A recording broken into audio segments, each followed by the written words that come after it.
Hi, everyone. Thank you so much for joining us today. I'm Emily Mantelberg, a high school senior and a founding member of the Teen Advisory Council of UCLA's Friends of the Semel Institute for Neuroscience and Human Behavior. The Teen Advisory Council is excited to host today's Open Mind program entitled Staying Mentally Healthy Through the College Admissions Process and Transition to College Life. The Teen Council is a group of students from high schools throughout the Los Angeles area who are dedicated to raising awareness, reducing stigma, and advocating for the mental health and well-being of all high school students. You've probably heard that the US Surgeon General has advised that our generation, Gen Z, is experiencing a mental health crisis, having grown up in the age of social media, digital communication, and living in isolation during a global pandemic. Today's special Open Mind program is going to focus on one area that contributes a great deal to our anxiety and stress, the highly competitive college admissions process that begins long before senior year. We've put together an esteemed panel of experts, along with a current college junior, to talk about how to reframe the conversation around the college admissions process in a more positive and hopeful way so that we can all thrive and stay mentally healthy. Now, please meet our panel. Dr. Andrew Fulini, Co-Executive Director for the Center of the Developing Adolescent, who will moderate our discussion today. Cindy Channon, Founder and Director of Rainbow EDU Consulting and former College Admissions Officer. Dr. Jesse Gold, Chief Wellness Officer at the University of Tennessee, which encompasses 5 campuses across the state and includes over 59,000 students and 19,000 faculty and staff. Avani Desai, a junior at USC. Jeff Morrow, the Director of College Counseling at Oaks Christian School, as well as the former president of the Western Association of College Admission Counseling. And Susan Zinn, a board-certified national clinical counselor, behavioral researcher, certified trauma and eating disorder specialist, and founder of the Westside Counseling Center. We would like to thank all our panelists for taking the time from their busy schedules to be here with us today. It means a lot. A few housekeeping notes before we begin. Today's program will run for approximately 1 hour and 15 minutes, with the last segment reserved for your questions. If you want to ask any of our speakers a question, please type it into the Q&A box at the bottom of your Zoom screen. We will do our best to get to as many questions as possible during the time allotted. Today's program is being recorded and will be available for your viewing on the Friends of Semel website, www.friendsofsemelinstitute.org. There, you will find a calendar of upcoming programs, videos from past events, information about the Teen Advisory Council, and the Gen Z Wellness Summit they will host in person on March 2nd, 2025 at UCLA, and the Open Mind Film Festival for high school students that will be held on April 27th, 2025. Now, please join me in welcoming our esteemed panel. Thank you so much. Thank you, Emily. Thank you for the introductions and to the Teen Council for putting this all-important topic on the table. In a lot of ways, the high school years are really an exciting time. We learn so much both in and out of the classroom from our schools, from our classrooms, from our teachers, from our friends, from our communities, who we are, where do we belong, how do we fit in, how can we contribute to our communities. It's also the time that we start to plan for our transition to adulthood. And these days, for most young people in contemporary American society, that means thinking about and applying to college. As Emily has alluded to, unfortunately for many of our youth, this exciting time also has become a very stressful time. The uncertainty of the college application and admission process can create levels of stress and pressure that could impact the mental health of some of our young people. And that can continue during the actual transition to college itself for many students. So the key question today really is, how can we best scaffold and support this tremendous opportunity, the wonderful strengths, the tremendous energies that our young people have as they work towards the next step for their future? And that's going to be the focus of our discussion today. And we're fortunate to have a group of folks with diverse expertise and experience in all of this, including lived experience of one of our young people. We're going to have about 45 to 50 minutes of discussion among the panelists, and then we'll open it up for about 15 minutes of questions at the end. So let's get started. And let's just sort of get us started off and sort of level set ourselves. And let's talk a little bit about what the experience of applying to college is like these days and how it has changed perhaps from years past. So probably a good way to start is to talk to Jeff, who's been in the business of college counseling for a long period of time, over several decades, and working actively in the area today, knows the profession quite well. Maybe you can sort of give us a sense of where you see things are, what they're like today for our young people, and how have they changed? Well, I think there's, and thank you, Andrew. I think there's a couple of factors that have, in many ways, ramped up the way that we're looking at it.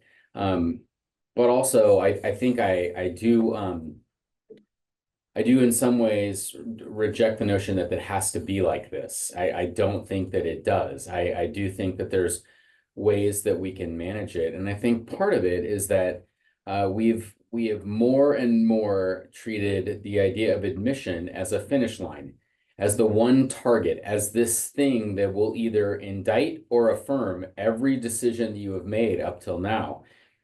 And I think that is the notion, that's the premise that I reject. So this idea that it is, no matter what you do, your success in life will be determined by how you get in. And then also we have to keep in mind too that as parents and as teachers and counselors, we are inevitably working with our own frame of reference as well from when we did this, which is, for better or worse, completely antiquated. So it's completely different than the way that it was. And so we have outside pressure speaking into a process that if they don't intentionally try to understand what this generation is going through, will continually be lost. But as our teens will say, that the idea of whether you're lost or understand it does not keep you from speaking into it. And so this idea of saying, we want to recognize that admission is not the finish line, it's just the next thing. And your preparation to be there, intellectually, socially, mentally, all of the things that go with it, is far more important than the one decision that frankly is just really right now or not now. And so we've ramped that up. And I think there's other factors that go into that we'll get into. And awfully the opportunity cost of college, the actual cost, the price tag of college has consistently gone up. And so there's a lot of different value propositions that are being considered that are adding to that. But I think the end is that we view the target as admission. And if we don't hit that target, then we have failed. And that's the premise that I personally reject. Thanks, Jeff. I really appreciate that. You know, at our Center for the Developing Adolescents, we talk around the country about what adolescence is all about, what we're designed to do. It's all about exploration, discovery, and connection. That's what our brain designed to do. This is what our community should be setting us up to do. So the idea that there's a finish line at age 17 and 18, I really appreciate and join you in disagreeing with that. Avani, would you agree with what Jeff is saying? Do you think sort of one issue is this idea that there's a finish line that at 17, 18 that you're going for, that it's all going to end then? That's what's the target? Absolutely. I think it feels like it's the only important thing in your life at that moment. And it's something that you have to live up to and something you work for and you work so hard at. And it can be disappointing. I had a unique experience where I went to Palisades Charter High School. I was very academically involved. I was an AP honors student. I was on the girls varsity lacrosse team. I was the president of multiple clubs. I was involved and I loved it and I volunteered, and it was all because it was something I enjoyed, but because I also knew that hopefully I would reach my end goal of going to a good college. It was my senior year. I was applying to colleges and I had my heart set on Boston College. I wanted to go to the East Coast. I wanted to get out of California. And it was the one school I wanted to go to. And I had early decision, and I had my heart set on it. I thought my high school life was going to end there and I was going to start a new life and everything was going to go my way and be perfect. And I didn't get in.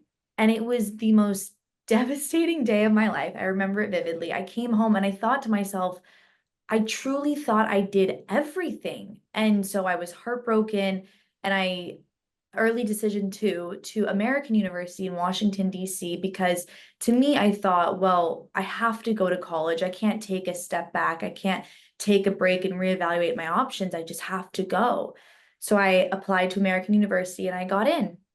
And so I went, and I never really felt like it was the place for me, but I didn't want to give up so easily because I thought that if I had left American, it would be giving up.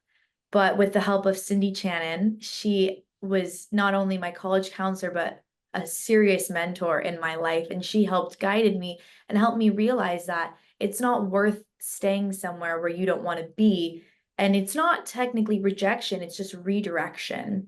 And so I left American University. I spent 1 semester at Santa Monica Community College. And then now I'm a junior at USC studying public relations with a minor in film at the Cinematic Arts School, which is so incredible. And I want to let everyone out there know that one rejection doesn't define your entire life. And it's not a big stop in your life. It's not a go back and figure everything else. It's a roadblock, it's a little speed bump, and it's another pathway for you to go to. And so while you may seem like it's the end all be all if you don't get into the college you want to go to, or your friends do, or you don't know what to do, you're always allowed to just take a step back and do what's right for you and do what you think you should do. Because at the end of the day, it's your life and you should do what makes you happy.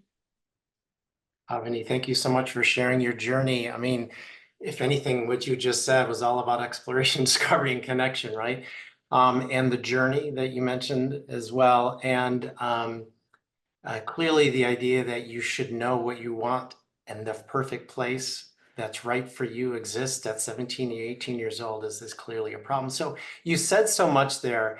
So we could just spend the whole session unpacking if we sort of talk about your journey. But let's sort of hone in a little bit on this idea that Jeff had mentioned that, and that you echoed with Avani, this idea that it's the end all be all, that's the culmination. So let's talk a little bit about why we have this idea. Number one, where is it coming from and how can we break it down? The idea that you have to figure everything out by the time you're 17 and 18, and where you go to college at 17 or 18 is going to be the end all be all. So Cindy, do you want to chime in? What are your thoughts about how we got to this place? Why do we have this sense of this idea that it's the end all be all, that's the culmination?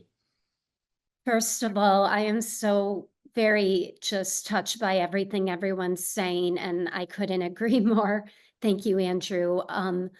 I think we're caught up in this scarcity mentality and just this rat race of there's a limited number of resources, and if so and so gets access to this, then there isn't enough to go around for me.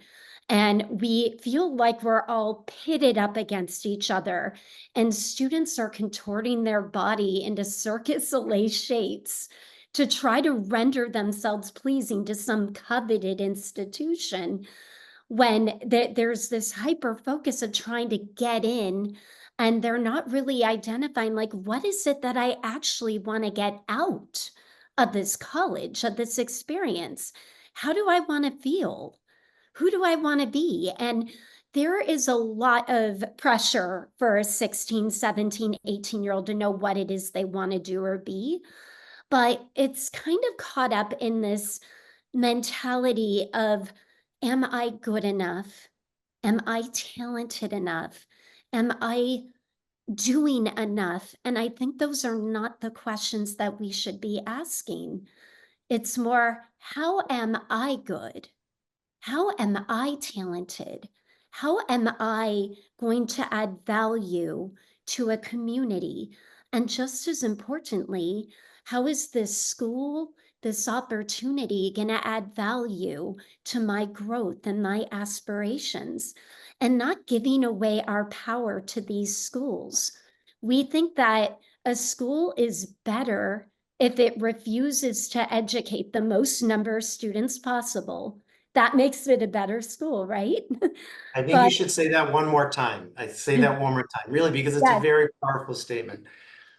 we think that a school is better if it refuses to educate the most number of students possible.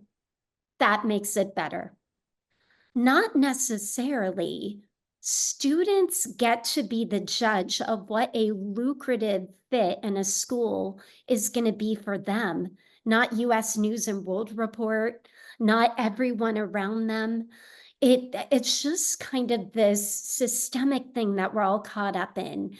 And one of the things that I really, really want to impart to anyone and the students that I encounter over these years is not focusing so much on what everyone else is doing, but really identifying what your superpowers are, how you're going to add value, and kind of keeping the eyes on your own lane, and then finding schools that believe what you believe, and then having the audacity to tell them what's weird and compelling about you, and how, again, you would be an impactful, member of that culture, and how that school will grow and inspire you. Yes, numbers are important, rigor, preparation, but there's something to be said about authenticity. And one hack that I always tell my students is the more interested you are, the more interesting you are. And no one can compete against that. So just something to chew on. Thanks, Cindy. That's really helpful. I think it's useful for us to sort of think about this idea of the scarcity mentality that you mentioned. Ironically, when you look around the country, this is at a time when colleges are closing because the overall population of college students is starting to go down. So this is happening at the same time. So there really seems to be a disconnect going on. There really seems to be a mentality that seems to be problematic. Whenever I talk to folks, and I think whenever I would like to say that when we worry about our youth, about things they're doing or that's happening to them, we should be paying attention to what the adults are doing, because many times adolescence is all about preparing ourselves for adulthood and thinking about what the adults are doing. So let's unpack this a little bit more, thinking about other sources of where this scarcity mentality is coming from. Susan, there are a lot of sources out there, a lot of adults in our high schoolers' lives, a lot of institutions. Where do you think these things are coming from? And I think we all have ideas how we can constructively think about how we can change it. So not necessarily just putting the blame on folks, but also thinking about what can we do better? Yes, I think this is such an important question. This isn't just from schools or just teenagers speaking to each other, but really also coming from parents and communities. And to how we started this forum today was really just discussing how different it is now than it was 10, 20 years ago, and the stressors that has kind of increased, particularly on the mental health for youth. And I think the Surgeon General recently coming out and discussing the stress on parents currently and the contribution on mental health for teens is really a super important topic as it relates to college as well. And one of the biggest issues I really think that comes into play here is that affects families and teens as the isolation that some of us started to kind of talk about, and Cindy discussed about sort of pitting against each other, of kind of having these resources. And there was a recent research that came out that discussed the impact on teenage girls' brains during the pandemic, and that they grow twice as much during that time period, which we actually thought would be something really great. Like, we all kind of think, oh, a teenage brain growing during the pandemic is a good thing, they're learning more. But really what the research sort of focused on is that the teenage brains grew simply because of trauma and stress. And I think that to really think about that as that plays into this college process, not only for teens, but also for families and parents, that when they're isolated and this sort of ticking up of stress and trauma that kind of happens because we don't have resources and support, that just kind of just starts to kind of make everything so much more difficult, and our mental health really starts to struggle significantly. So, we are human beings, we live in community, and without having community support, and that really can really impact not only just this process, but just our lives in general. So one thing that I often recommend in my practice is having students and parents, rather than really staying micro focused on the next step of college, but to really zoom out and look at what does 6 years look like for them. If we can kind of take a broader perspective of where they want to be after a college process, then we can kind of work backwards and sort of make better and healthier decisions for not only our teens, but also our families as well. Thanks, Susan. I wonder if we could talk a little bit about how we might pick up on some of these messages of scarcity and competition, and because this is the soup in which we live our daily life. There are wonderful things, there are positive things. We all support one another. But then again, certain comments, a phrase, a reference, hearing what someone else is doing can also make us give this idea of competition and scarcity and rejection, and sort of being that our self-worth sort of plays in all of this. So I'm wondering, Avani, if I can go back to you, if I'm putting you on the spot here a little bit, but are there like just unintentional things? How do you experience this during high school, in a way that you hear from family or from friends or from others in the community about college that can sort of unwittingly amp up that stress? Well, I think it's when you discuss with your peers. The one thing, at least all the adults in my life told me, was like, don't talk about it with your peers. You don't want to have other opinions on where you're applying to, where you want to go. And at first I thought it was for competitive reasons. And then I started to slowly realize it's because of stigma and how other people compare things and how it becomes really competitive, not in the sense of like, well, they're going to apply there too, they might do better, but more of like, are they judging me on my choices? And so, at least for me and other peers of mine, you become insecure just based on the fact that you don't know if you're making the right decisions in the eyes of others. And so, this college process and we're deciding where to go, it becomes intimidating because it's hard to communicate with the people in your life if in fear of judgment and fear of being shut down or being told that you're not good enough. So you kind of keep to yourself, and then you become stressed out, and also getting good grades, maintaining good test scores, and it just becomes an overwhelming sense, and you almost feel desperate. And I think students, their mental health definitely declines during this period. So it's important to always talk to people around you and offer up safe spaces, and to never judge, and to always be inclusive when these conversations do come up. So that last point that you made, I think, is a really important concept, that even with friends, we may unwittingly create pressure because it's a big thing in our life. We want to talk about it, but it can unwittingly sort of create this kind of dynamic. Oh, so-and-so is already thinking about this. They already have their list, and those kinds of things, and trying to make sure you have a safe space where you can do other kinds of things. Jeff, are there other tips and things that you talk about with the students at your school, to try to minimize that kind of social comparison and pressure? Yeah, we do the same, just like Avani said, is that we encourage we call it a culture of care, of saying that we encourage not only our faculty to avoid asking, where are you applying and why are you applying there? And to avoid the things like posting decisions and things like that. It is, and it's hard too, because we're also talking to a parent body.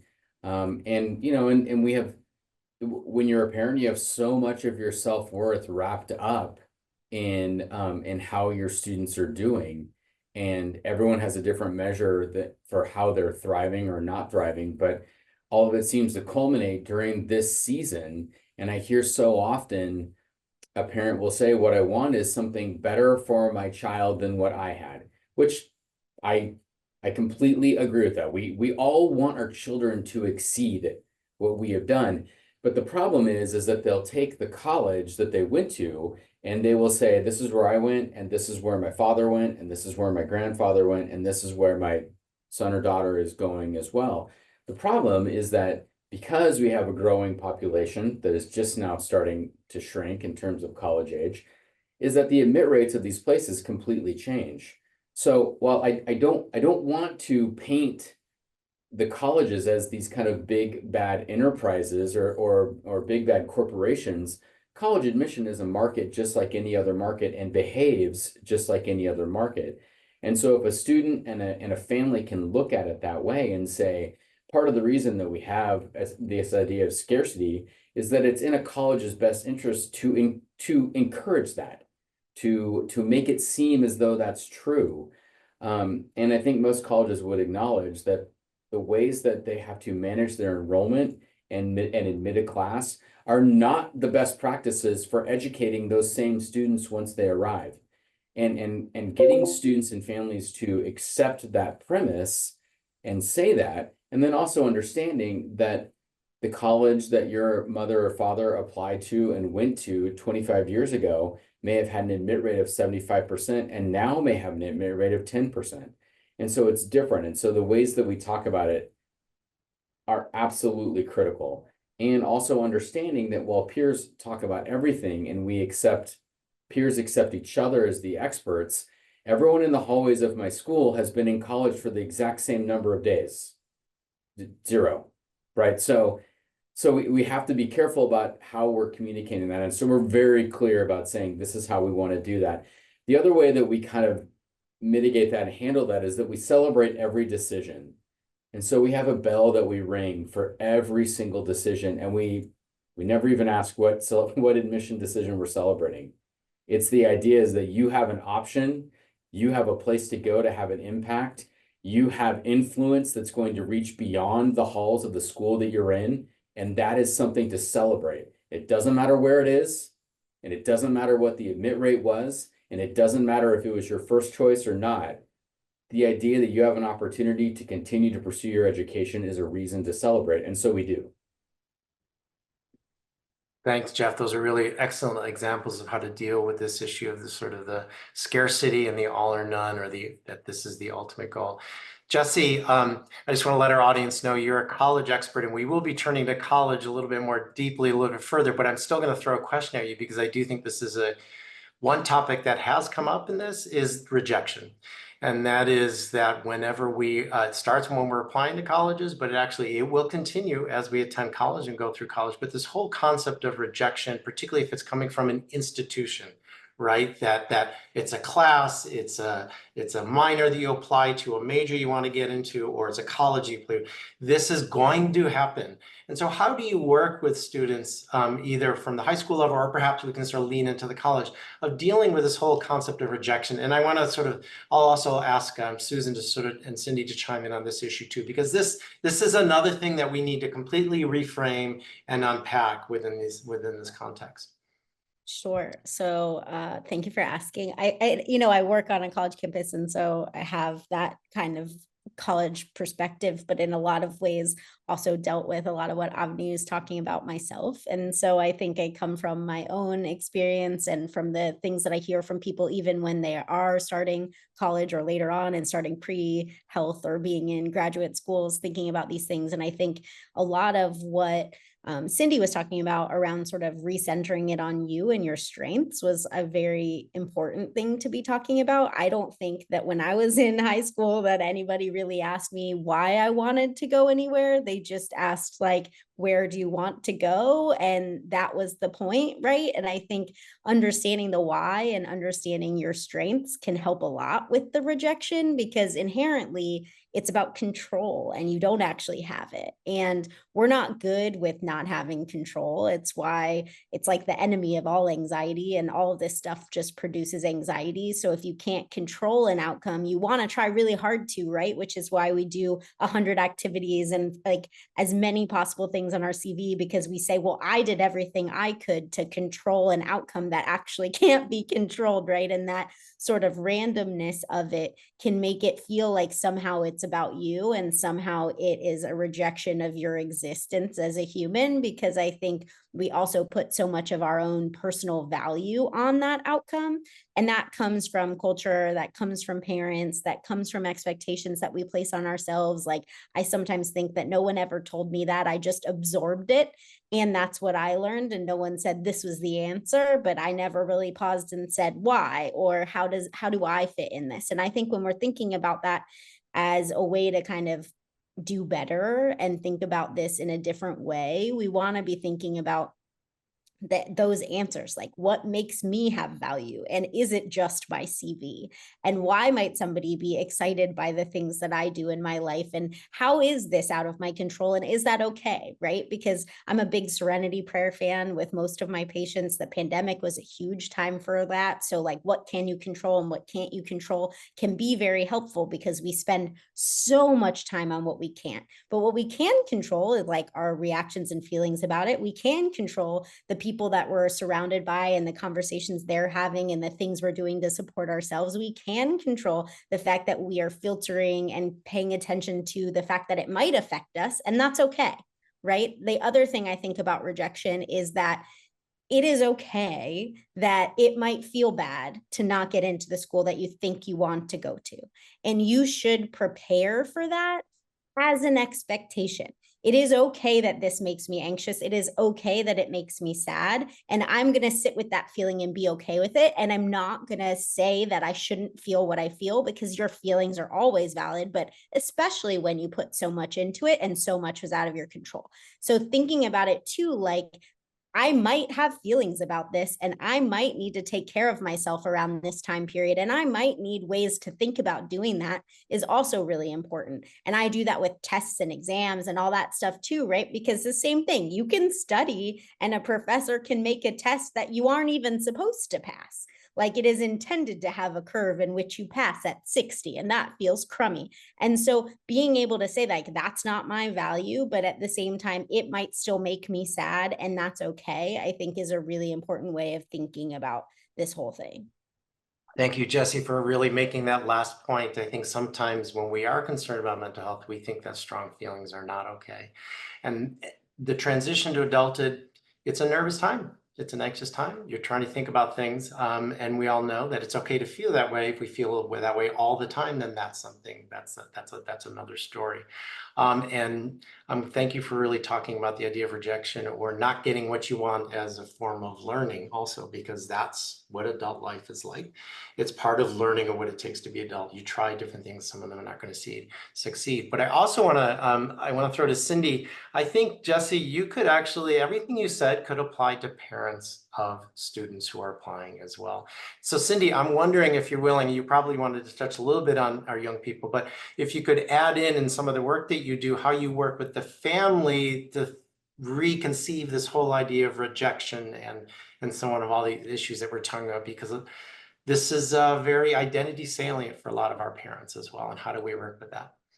Absolutely.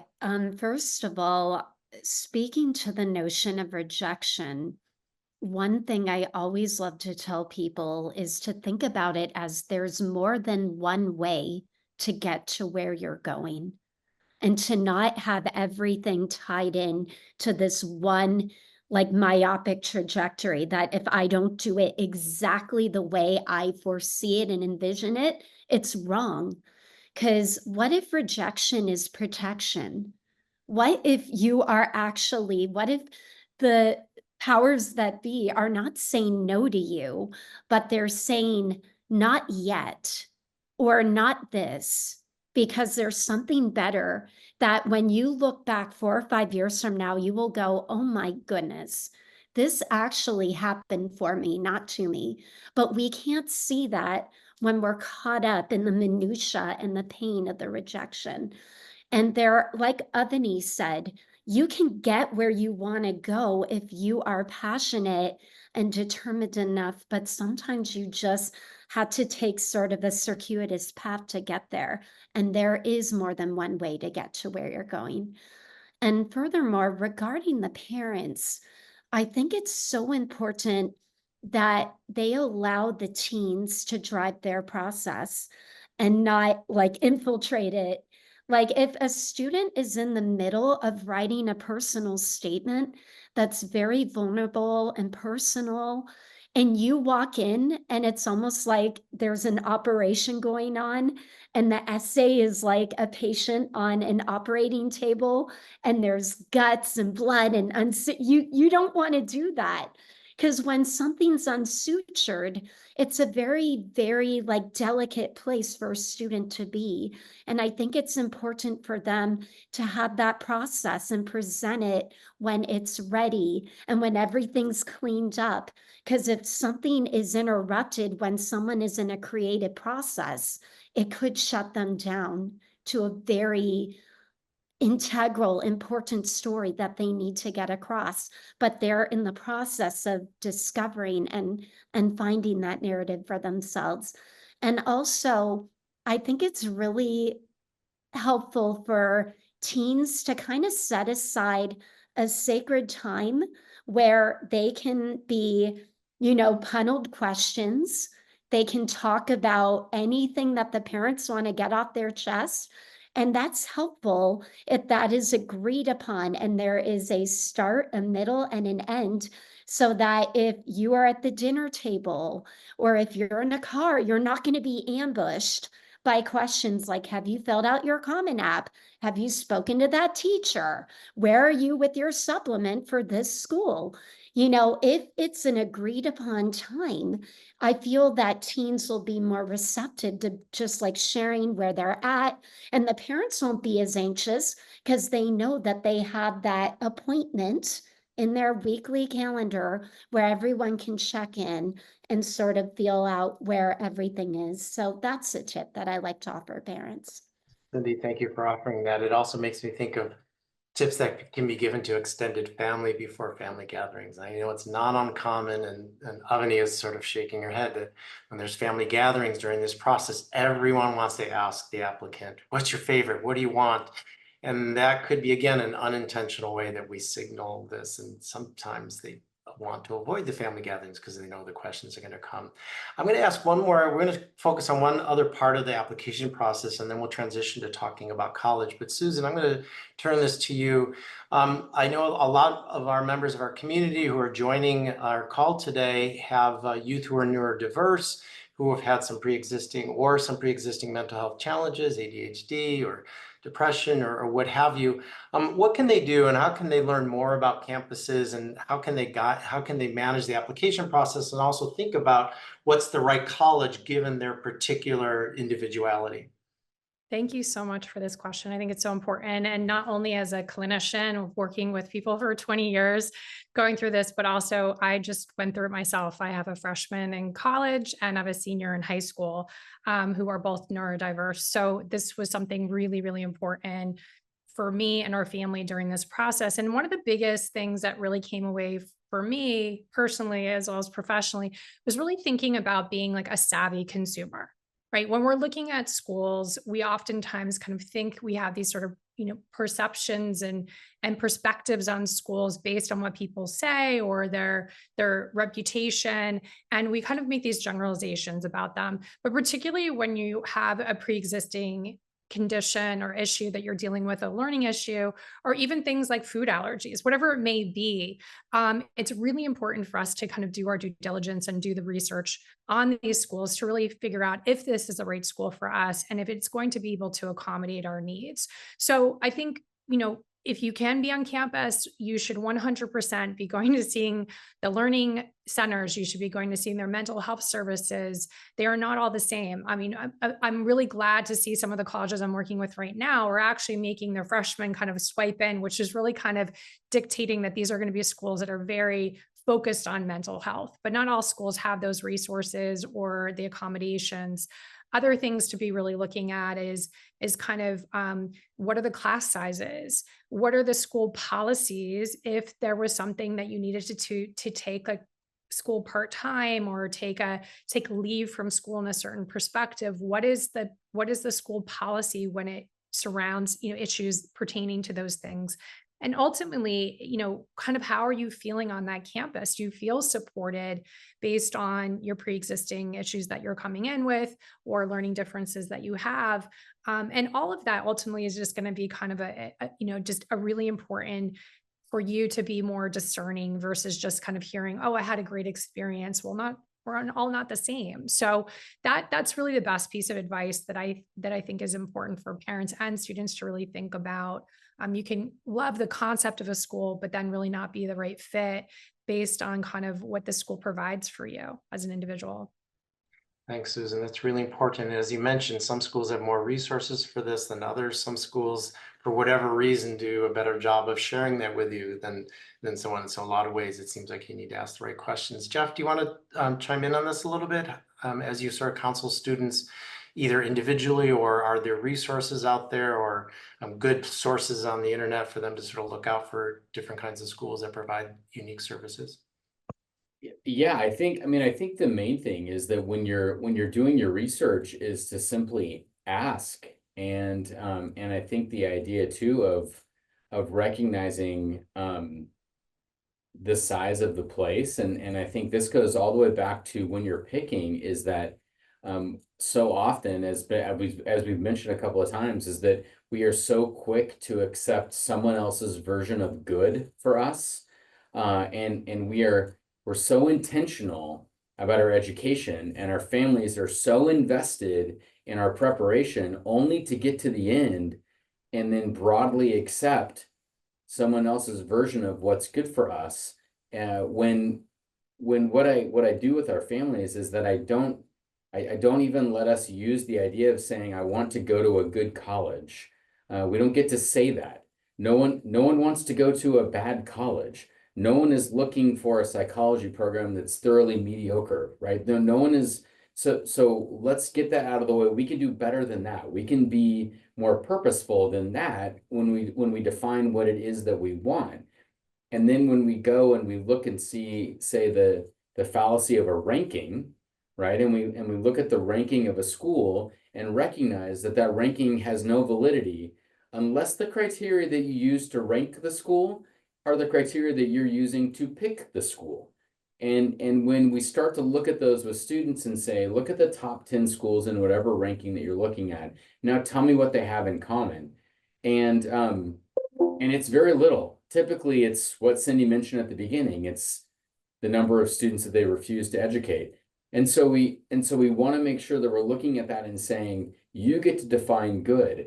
And so the idea is that if you do need resources, if you are neurodiverse, if you want to make sure that there are resources that helps you cultivate and understand your mental health as well as your intellectual health, then maybe you want to start to look at what the size of the school means and how that will actually impact you. And what that means of saying that being self-aware enough to say, if you're going to choose a huge university, then the big difference is that a world-class education is available to you, but you will have to pursue it. You will have to chase it. Where if you're the kind of student who needs to be a part of a conversation every day, asked how they're doing, assessed if they understand the material, then you may want something that's a little bit smaller. And neither of them are right or wrong. It's just what fits you, and understanding that and understanding that may not fit what your neighbor's doing or what your sibling did or what your parent did or any of the other people who are obviously incredibly important stakeholders in your life speaking into this for you.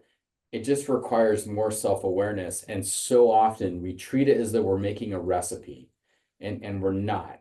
We're not making a recipe. We're not jumping through hoops. It requires way more self-awareness, which is frankly hard work, but also is preparation for life way beyond this one decision that you're going to make at this one moment in your life. Right. Thanks, Jeff. Really appreciate that wisdom. I want to shift gears a bit now and talk about transitioning to college itself. Again, a really exciting time with many opportunities to explore who you are, what you want to become, how you want to plan for your future. But as Cindy had mentioned earlier, times like this, times of transition can be challenging and stressful, and that's absolutely normal. It's also absolutely normal and healthy to be anxious and sad at various times during this process. So let's talk for a while how we can best support our young people through the ups and the downs of the transition to college. So Jesse, let's just start with you. And given that this is where you're positioned, rather than giving you a vague abstract question, I'm going to sort of try to get you to give me 3 key things that you think someone entering the high school years, I didn't prep Jesse for this question, by the way, but when they walk on the campus, what should they do for that first semester? What do you think they should do? 3, you say? Yeah, I know there's Okay. probably 10, but let's think of 3. What do you think are the 3 key things in order to facilitate that transition? Because Yep. it's a transition, it is an adjustment, and it takes time and it takes effort, and Yeah. it takes support. But what do you think are the 3 key things? So my first one is, if you have a mental health history already make an appointment with the therapist or the psychiatrist. Beforehand, yeah. Yep. And the reason I say that is because, like you said, times of transition are inherently stressful. And oftentimes when we live at home, our parents are getting our medicine and making our appointments. And it's very easy to get caught up in orientation and meeting friends and all that stuff, and you won't go. And you won't notice it's a problem because you'll think, I'm fine. Look at all this stuff. It's making me really excited. And then all of a sudden it's not, because it's midterms and then you need an appointment. And so please do it before, especially if you have a mental health history, because I think it makes a big difference. The second thing is be open to new things and not just whatever you think you went there for. So I'm a person who sees a lot of people who are pre-med, and I see a lot of people who are in health professions now. And I think the major thing I hear from folks is they wish that they actually used college to make sure that's what they wanted to do. And so there are lots of things, like lots of requirements for majors, lots of requirements to go into med school or law school or whatever it is. But especially the first semester, and especially in places that claim to be liberal arts schools, like actually take those classes to figure out if you like other things. Like I ended up an anthropology major. Lots of people end up not going into medicine. That's okay, right? But you won't know if you don't stop and take those classes and expose yourself to other information and other people and other thought processes. And so like actually let yourself do that. That's my second thing. And my third thing is try to get out of your room and make some friends. So across the board, social support is going to be like a key to survival. It doesn't mean you need 1,000 friends, right? So I think that that's a misunderstanding, that somehow like the answer is more friends. It's a quality thing, not a quantity thing. And inherently, if you have a friend, it will help you, because loneliness is huge. And this sort of generation is often referred to as like the loneliest generation. And people go, well, they have social media and they have other ways of connecting.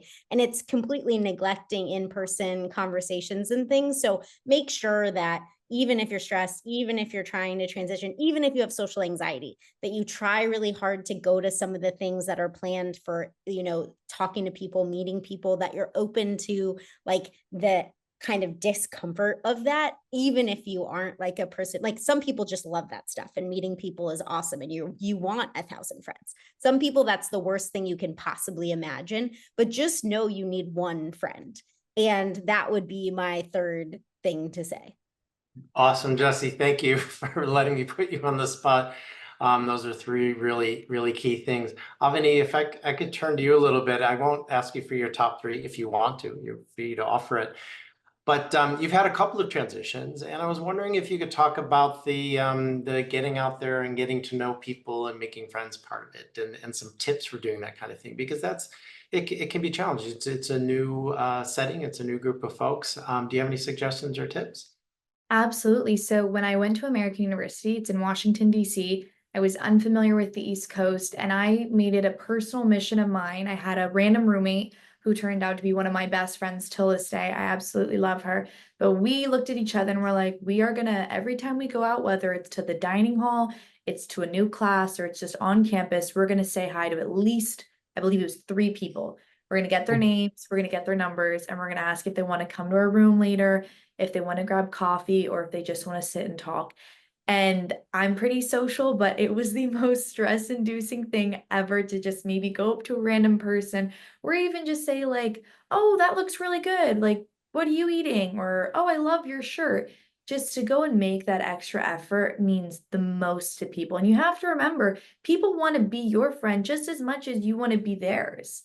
And people are always open to connection, and you have to just remind yourself that. And so when I went to Santa Monica Community College, it was a whole different shift. I was with people from all over California, people who were native, people who were from out of state. And I made the same promise to myself. I was going to get 3 new names and 3 new numbers by the end of every day, until I started to kind of create a community. I would create study groups. I'd grab coffee with the girls in my class and we prep for midterms. And it's just, they're not my best friends and they don't have to be your best friends, but it's good to create new relationships and connections. And I would say like my biggest advice is just always put yourself out there. Even if you're not the most social person, always go to the social events that are being hosted on campus or hosted in your dorms, and just go out, say hi, make an extra effort, and just really put yourself out there. And it's intimidating at first, but it's so rewarding in the end. And again, quality over quantity is very important. And you can only find that if you go out there and say hi. Avani, that's really great advice. It sounds like you really did some really extra special stuff in each setting to get know some different folks. Susan or Cindy, I'll throw it to either one of you. We're not all like Avani. Some of us are more introverted than others. Some might have more, find it more challenging to go out and to do that and to meet a new person. Do you have any tips for those who tend to be a lot shyer or just find it very difficult to meet new folks, what they can do on a new college campus? Susan, why don't we start with you? Sure. I mean, I think that one of the most important things when my daughter was admitted this year, in her first day of school, the dean said, you know, looking around, we don't expect you all to be excelling the way you did to get here, right? Like there was kind of a joke in that, right? Because there's been so much pressure to kind of get to this place and the excellence it was to be at these schools or what have you. And so I think taking all of that stress out into what Ebony's saying is really super, super important. This is a time for you to sort of explore, try new things. There's a million clubs on campus. And this is the first time that you're interdependent. You're not codependent on your parents. You're creating more independence from your family where you're trying things out that are separate, that you're not in sort of your tribe as your family anymore. And the schools all have so many different activities and clubs to join. I strongly encourage people to try things that they never even thought about before, because I think as we've encouraged our teenagers when they're in high school to sort of excel in certain areas and be excellent in certain areas to get into certain schools, which is something we need to all work on. But I think that when going to college, particularly your freshman year, should be about play. It should be about exploration. It should be about who you are separate from your family as your own individual person. And clubs can do that as well as classes. But I think clubs really allow you, and they're so random. They have like some of the funnest clubs and different types of things like a pickle club or whatever it may be, that I think that really gives you an excuse to kind of push yourself outside your comfort zone, join and do unique and different things too. Thanks, Susan. We're getting close to the Q&A time, but I wanted to see if Cindy and Jeff had any other tips that they wanted to add to this question.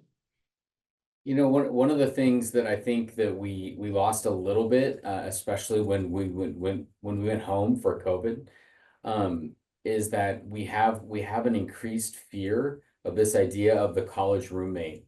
We went into our rooms for a long time, and we established kind of our own ecosystems there. And I see this not only in the conversations I have with my own students, but like Susan, I sent a son to college. He's in his sophomore year, and his roommate moved out and left school in the middle of his freshman year, and I really saw a difference in him when he started to live alone, which is something that he thought that he wanted. And this idea of that, rather than having someone that you are coming home to, you're in your room wondering what is happening around you that I am not involved in. And why am I not being invited to something? Why do I have to go find it? Why do I have to, you know, and there's real value, but if you are introverted, that constant fear of doing that. And so I encourage my students constantly to at least think about embracing the idea of a roommate. Even like if Avani said it's someone that you just get placed with that you didn't know, but this idea of that if you need to be by yourself, then use leaving your room as a go to do that, and have someone at home that you come to that you have to learn to get along with, to share your day with, to share your space with, because it's such great life prep. And I can just really see the difference when I talk to my students, and then even with my own son, of saying like, it's just better if when the introvert says, I need some time by myself, I'm going to the library, rather than saying, I needed an hour by myself, but now it's been 6 hours and I need to be with other people and I don't know how to do that. And I don't know what I'm missing, but I know I'm missing something. Right. And so I would encourage, as we kind of regain that kind of the magic of the random roommate, you know, and we don't do that as much anymore, but there is some value in embracing that, I think. Thanks, Jeff. Thanks for highlighting that. The other thing is that it's just someone you need to be with, and you're going to do everyday things with, and who knows what comes up, right? You're not scheduling a heart to heart, but things can come up, and that's where a lot of the magic really can happen. Cindy, do you want to add anything to any of this? I just agree with everything that's been said. I mean, in terms of seeking out connection, I actually, this is a real thing. When I was in college, I was in an underwater basket weaving club. And we got scuba diving certified, and we were artists extraordinaires. There is something for everyone. And if there isn't something that, resonates, you can create it. And there is so much funding. I started a student theater company when I was a freshman at my institution. And I had never written a grant before. And just all these organizations that I got involved with, all these mentors, I ended up raising over 60K to put on this insane production as a freshman. And this was all by utilizing the resources and just being willing to learn and grow and take initiative along the way. You don't need to know how it's going to happen. You just want to put yourself out there, be curious, be open, and enjoy the adventure. And, Thank- bring along other people for the ride as well. So. Thanks, Cindy. That's really wonderful. In a lot of ways, what you really are coming to, all of you, is the importance of just showing up, just being there. And in a lot of ways, as we all probably would agree, we've forgotten how to do some of that because of the pandemic. And it's not just our young people, it's all of us. So we need to remember the third spaces and these places where we can give individuals the chance to show up so they can have spontaneous meets and greets and getting to know people. Because Avani, I'm sure that roommate that you spent a lot of time with, it's not like this person was, you were destined from birth to be together. It's just someone you happen to be, and you were open to learn who they are, and you really got a lot of it. So that's really wonderful. Thank you for this great conversation among the moderators. We're going to turn it back to Emily so that we can sort of bring on some questions from the audience. All right, that was amazing. Thank you so much to all of our esteemed panelists for taking the time from their busy schedules to join us today and share their knowledge, expertise, and advice. We are so grateful for the valuable tips you've given us to help ease the pressure of the college admissions process.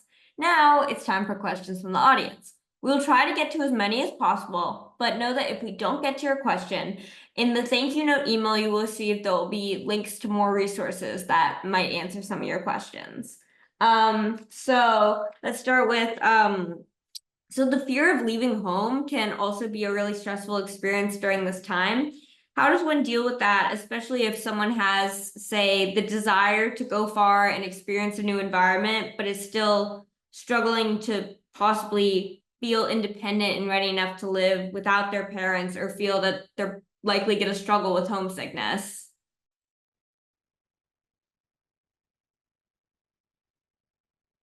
Anyone who wants to answer it can I take can take this one if you'd like. So I'm from California. My first college I went to was American University in Washington, D.C. And I had always done summer camps, away things, and I thought it would be a breeze for me. But when the first night alone was like, it was a total, I guess, culture shock for me, just not even being able to like wake up and walk into the next room and see my parents and my siblings. But for me, it really actually strengthened our relationship because it forced me to communicate with them more often, call them every day, and also to understand like it's okay to be alone and it's okay to like strengthen my own feelings of independence. And I took myself on my own coffee dates and I had study dates with myself and I got myself lunch, and I learned to be okay with being alone. And I think that's the best thing you can do, is know that you're going to be your number one supporter, and you can also strengthen relationships with your peers around you. And the phone always connects us to our family. So you do definitely grow to love to be by yourself. And then you also learn that it's okay. And like, there's always a flight away and you'll see them soon. I would just add that I would treat it like exposure therapy. And by that, I mean, like, if you were scared of germs, we wouldn't just like put germs all over you if we had a choice. Or if you were scared of snakes, we wouldn't throw you in a tank, right? We would say, hey, it'd be really nice if you looked at a picture of a snake and saw how you were. And then we would like maybe make you walk a little closer to it, right? And I think it's very similar. Like, you can't just go to college and assume that that's going to be easy. And you're going to see a lot of people who are acting like it's easy for whatever reason. Like, maybe they actually want to be away from home, among other things. And maybe they went to a boarding school and they're already away from home. There's all sorts of reasons why people might have different experiences. And it's just like another way to compare. But kind of think about it like, maybe maybe at the beginning you check in more often, and then you check in a little less, and you talk to your parents about that up front, so you know kind of what you're expecting. And so you're not like, I'm just going to cut off all communication and be totally fine, because that doesn't make sense. You're still like in an in-between phase. Most people that I see as patients and college students are like calling their parents pretty regularly. So anyone who tells you that they're not is lying. And so just be aware that that like ethos is not correct, and try sort of treat it like baby steps until you get to a place where you feel comfortable and it becomes a lot easier. Thank you. It's very good advice. Okay. Here, I'll press answer live there. How do you deal with fear of choosing the wrong college or the wrong major? And how do we make sure we choose the right college? I'd love to say something to this, and Jeff as well, I'm sure. We're going to make choices in life that are not perfect. And that's the fun of it. You have to know that you're making decisions based on your own lived experience thus far and what you think is going to be sound and make sense moving forward. And that can change. What you might need as a, first semester senior in high school could look very different by the time you're well through your freshman year of college. And that isn't a mistake. Just because you quote unquote make a mistake doesn't mean you're a mistake. And you can always pivot. It is very common for students to change their majors. And the goal is not to look at it as, oh, I completely sidestepped here, but what did you glean from it? Everything that happens for you is going to show you information that you can then look at and say, okay, this is not my jam, that this isn't for me. And you can then make much more pinpointed and clear decisions from there. And sometimes you have to go in a zigzag course to get to wherever it is that you're wanting to head toward. And that's part of the magic. And you might meet impactful, incredible people along the way that will change your life and give you a lot more clarity. So I encourage you not to focus on the what if. How about what do I get to do here? And know that it's all part of your process. And there is more than one way to get to where you're going.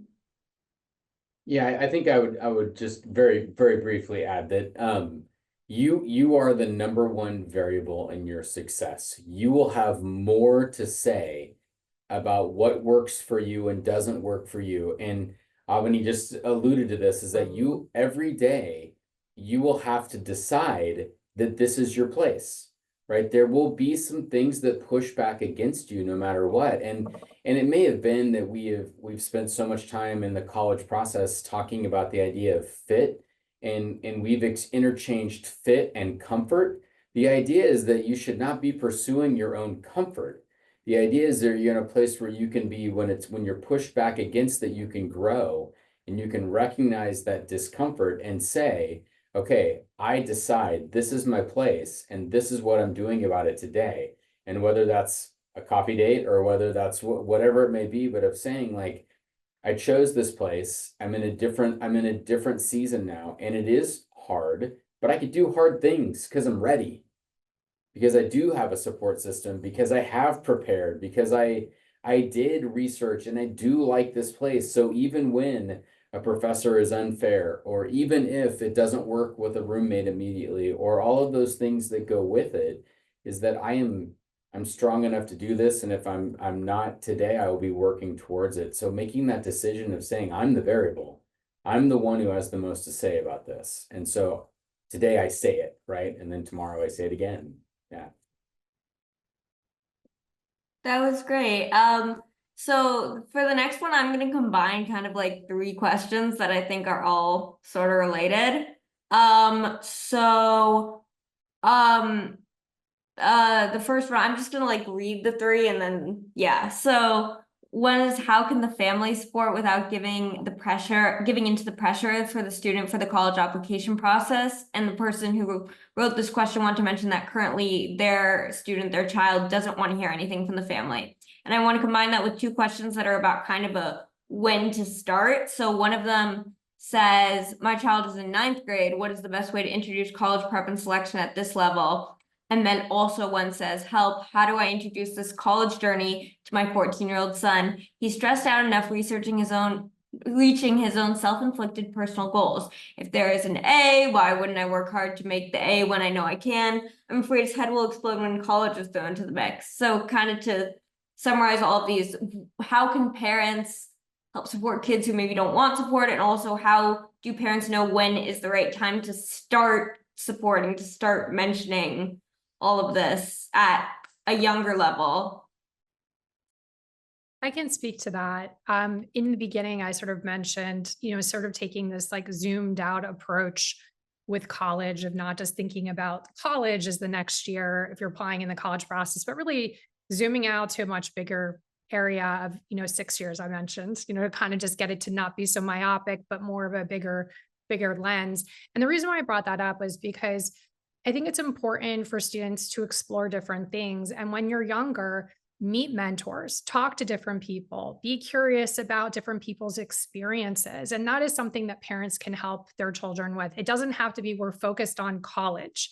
We can just be curious about things that you might be passionate about, or areas that you might see your child actually thriving or showing a lot of interest, and maybe finding an adult or a mentor in some capacity that might be able to spark something in them.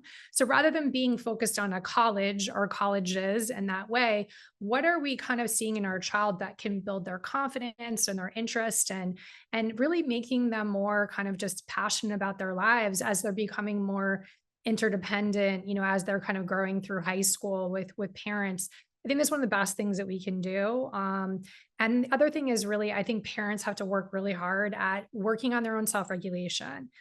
We all feel that our value and our worth, if we've been a good parent, is if our child goes to a particular school or what have you, or how many times have parents sort of seen a teenager and just because they're a certain age, we're like, where are you going to college? Like, there's a lot of other things that we can talk to teens about than just about the college process. So I think for parents and just adults in general, let's be more imaginative when we're speaking to teenagers and asking them their interest or things that you might find in common. Maybe it's a t-shirt they're wearing or something that you heard about them that might be interesting, to have a real conversation than just focusing on that next year or that next step.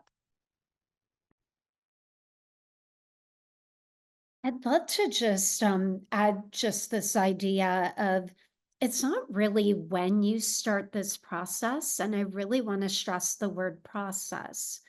It's more how and why you start this process.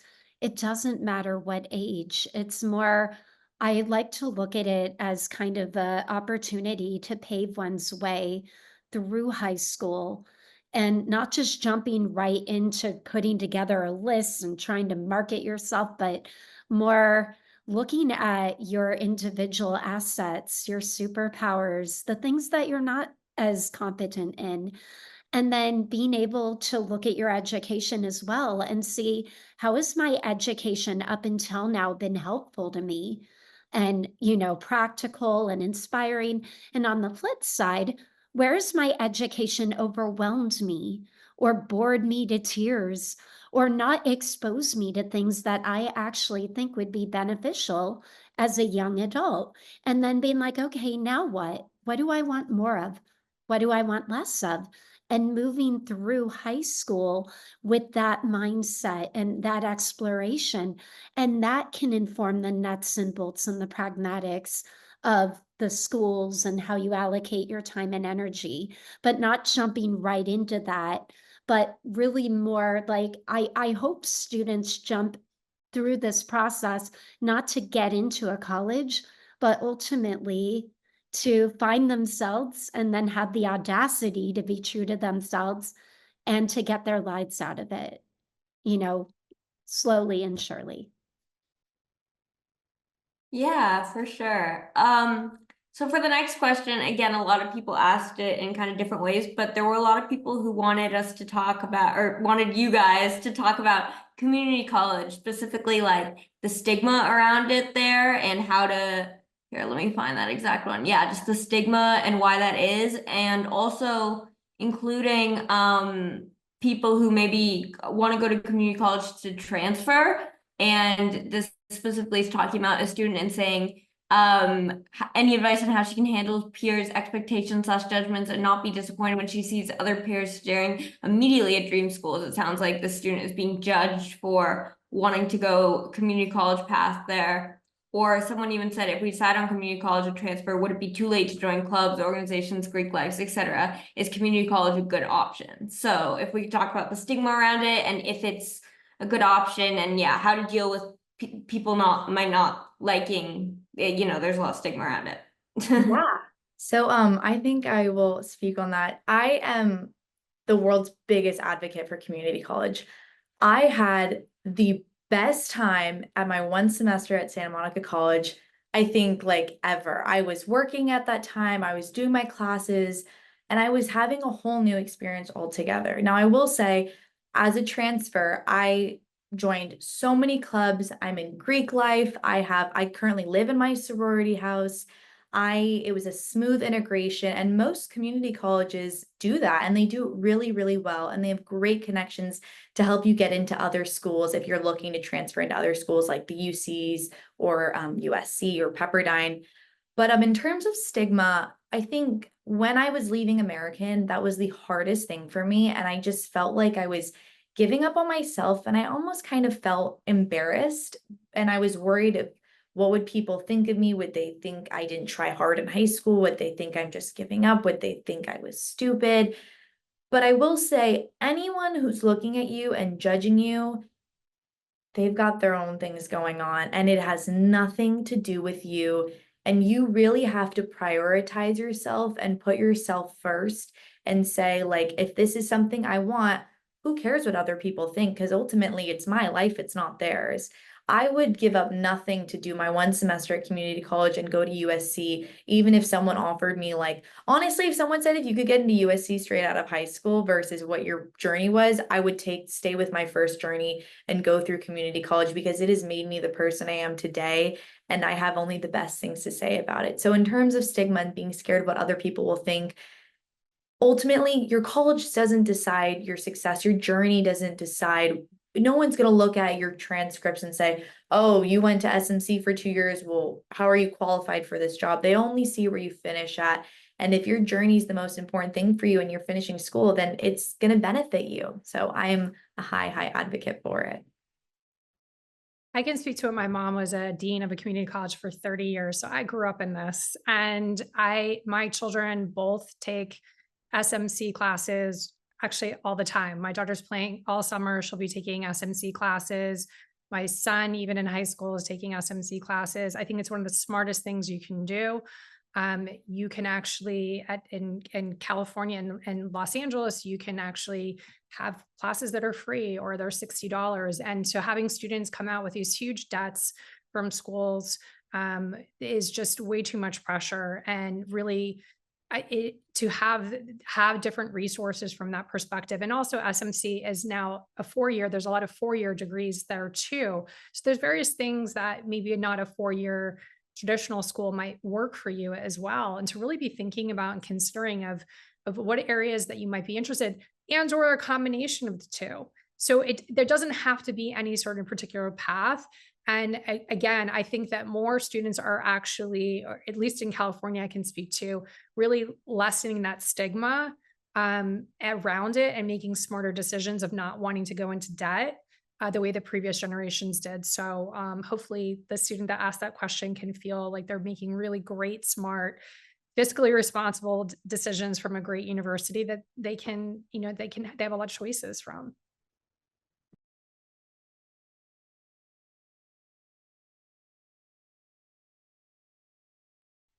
All right. I think that brings us to our time, but this was so wonderful. Thank you so much to the Friends of Semel for giving the Teen Advisory Council the opportunity to sponsor this program. And thank you to all of you who tuned in today and for the privilege of your time. The next Open Mind program will be on Wednesday, September 25th at 5 p.m. Pacific time, and will feature the new book, Sociopath, a memoir by Dr. Patrick Gagne that was chosen by, sorry if I said that wrong, was chosen by Oprah Daily as one of the best nonfiction books of the last 2 decades. Dr. Ganagane will be joined in conversation by Dr. Robin Kissel, Associate Professor of Psychiatry at the UCLA David Geffen School of Medicine. Have a wonderful evening, everyone. Thank you.